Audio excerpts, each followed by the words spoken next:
Hello everyone, here we are going to show you how we can create these beautiful type of the techniques that will help us to stitch some of our belongings. So be just patient and follow the each step properly. You may require thread and the needle for this type of the activity. These are very helpful in our day-to-day life.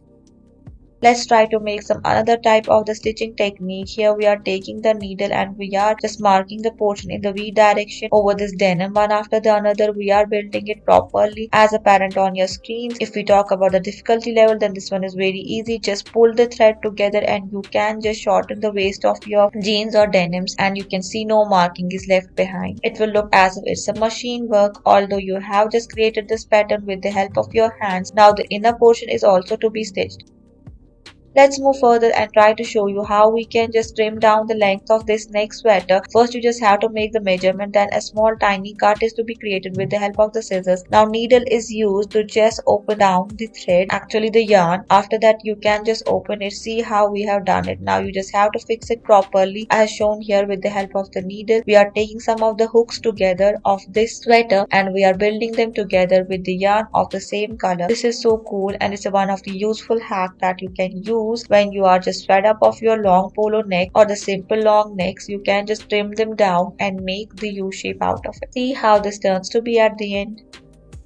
Let's now move further. Here we are taking some of the denim cloth and you can see we just have to fold it. For here I'm taking again some of the thread with the needle and you can see how we are just taking and stitching it from the lower portion. Just pause the video and follow the each step properly. Once we are done with this from one portion, you just have to repeat the same process for the rest of the area. That's the back portion of the jeans like here I am doing. You just have to be careful while you're making use of the needle so that you don't just prick your hand and it will be very painful. So you just have to first complete the whole circle like here I have done. Once you have completed this whole area, you just have to take it back as shown here. Just trim it down at the center and then open it again. It looks so cool. Let's move further towards another activity. Here we are taking some more thread and we are just stitching it at the center area. You can see these are some of the thick type of the stitches that we are making here. You just have to be careful because you just have to roll the thread over this needle. You just have to complete this whole line. Just pause the video if you will get confused how you have to do this. Once you are done with this, take the sum of the thread and you just have to open it in this type of the direction. Pull the thread and you can see how beautiful this turns to be. No marking and yet stitching is to be done. This is so cool. Definitely give this one a try. Thank you for watching.